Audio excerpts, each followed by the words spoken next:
Welcome to Pilots Watching Pilots, the show where we watch pilots of your favorite TV shows.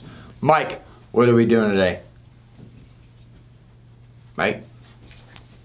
Mike? There ain't no Mike, fool! This is the A-Team. This is Mr. T. And we're gonna tell you all about the greatest show in television history. Alright, what are we watching today? It's K-Zone. Guys, it's fucking K-Zone! What are we doing? January 23rd, 1983, on NBC, a show premiered. It ran for 5 seasons. In 2003, Yahoo had a poll. It was voted the TV series viewers most wanted to see revived. In 2010, it was made into a feature film. Of course, we're talking about the A-Team. Oh, wait. It's one of these fucking languages. Right. There's a gang sign. I don't know. Alright, folks, let's break down the episode.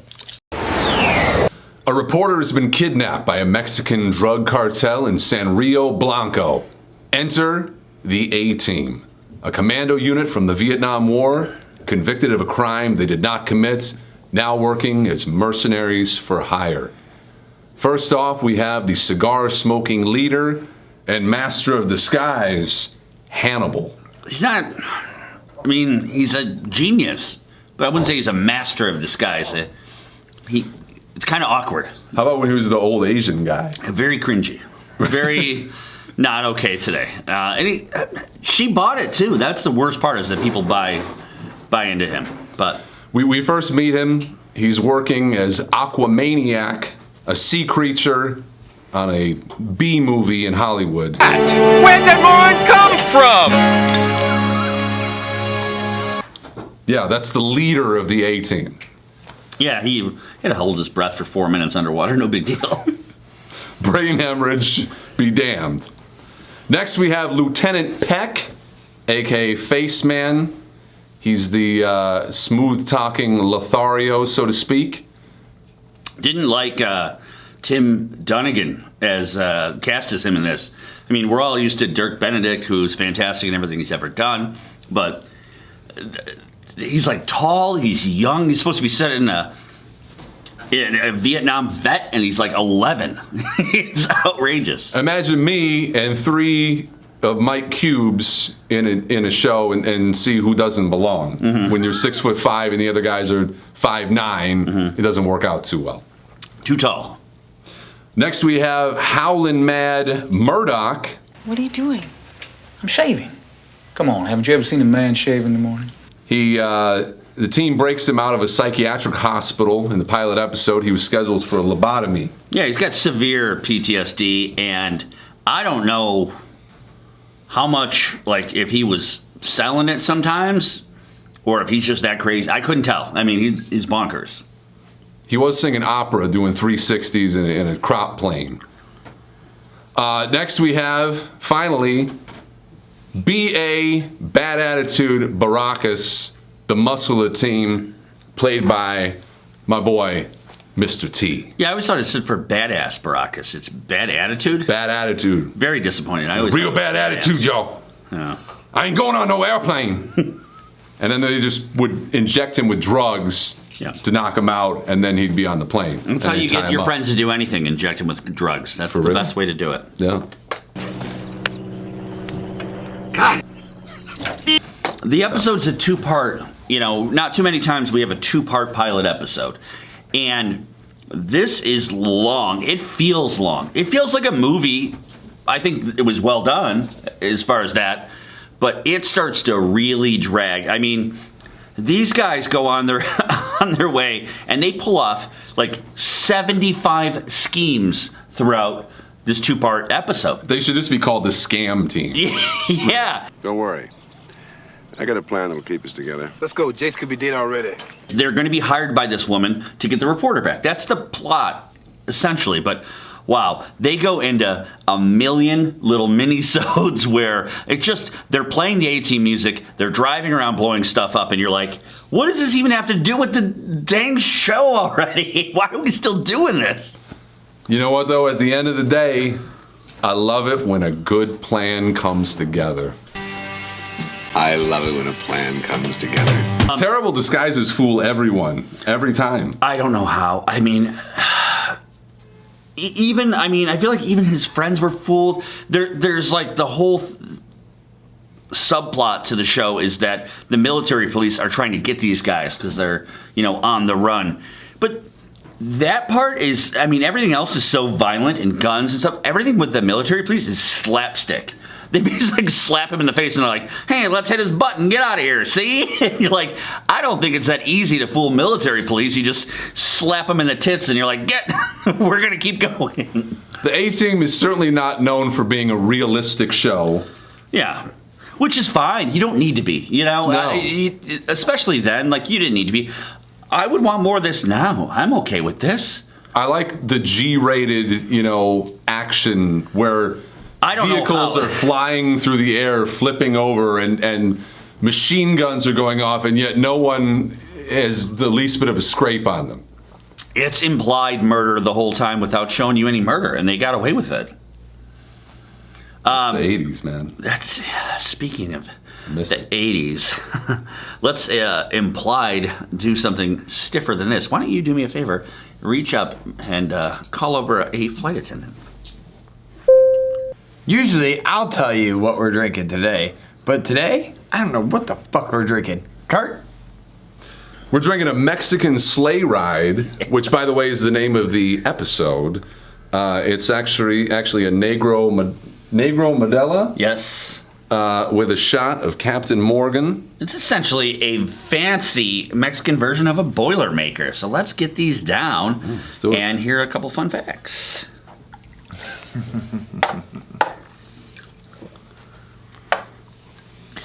I'm gonna take my time because they're gonna have to talk. I'm gonna throw up. Whew. Oh, we gotta drink it that fast? Okay. That's how you do a Boilermaker. Shit. Whew! Fantastic. Vámonos, vámonos. I feel like I've been out of college too long and I haven't done any Boilermakers. Oh, It's To be good. fair, I didn't go to college. All right, so the writers had a running gag the entire series. keep coming. In almost every episode, they You guys- included a horrific car crash. In this episode, there's a million of them, like a million, where they would flip cars and then. Like the car, seemingly the people would just die, right? And then the car just explodes or whatever would happen, and the people just get out and they're fine, and they're like, huh. And they did that for their own thing. One, like you said, for the PG rating, they weren't going to be killing people. But two, they were just trying to test the limits of reality and like let people at home go, what the fuck is going on? Also, the last fun fact I have is Mr. T's gold chains weighed between 35 and 40 pounds. That's fucking insane. I can't believe that they got, he just walks around with that? That's a lot. This is... Ryan, you don't look all right. Man, how did you guys drink that stuff so fucking fast? Yeah, you might have to put your feet up. Oh no, she's pooping on the floor. Well, No. we get our recommendation. Ladies and gentlemen, the captain has just turned on the no smoking and fasten your seatbelt sign for taxiing and takeoff. As far as recommendations go, I don't know if I necessarily recommend the pilot, because I'm sure there's better episodes of the show. Again, this feels like it was stretched out a little bit. Mike and I actually watched a season 4 episode of the show, which I think was much better. Fantastic. It was good. Yeah, it was more concise. There was more action. It also had Hulk Hogan in it and a number of WWF superstars. As outrageous as the plot was and every part of how nuts that episode was, it made sense. Yeah.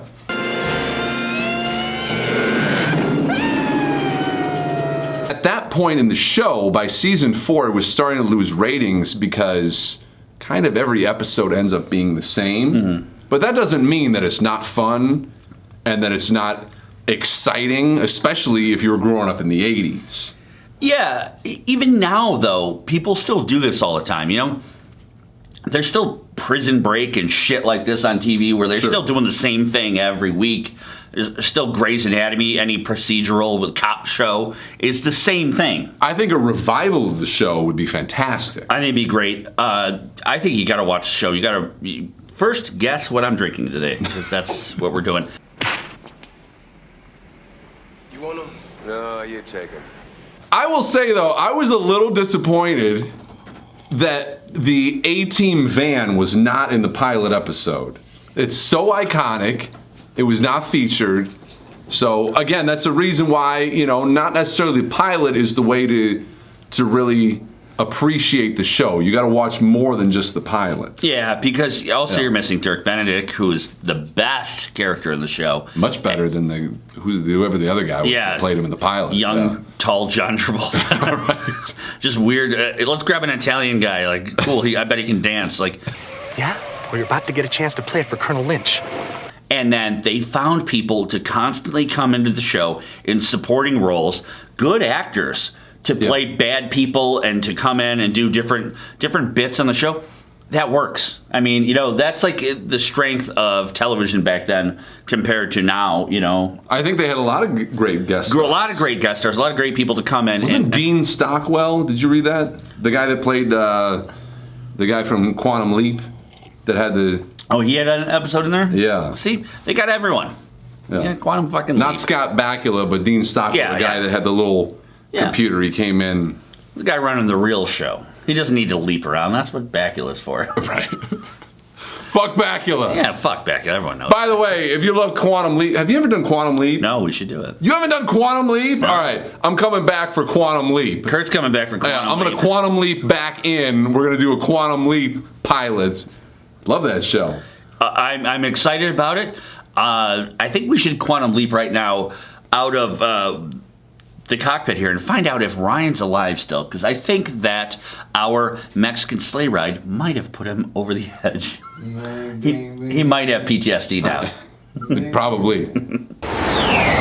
Thanks for watching. Be sure you like and subscribe. Mike, Kurt? Oh shit, K-Zone. What do you got? I pity the fool that doesn't follow us on social media. Make sure you follow us, see what we're watching, watch along with us. And, Ryan? I pity the fool that doesn't watch our show. I love it when a good plan comes together.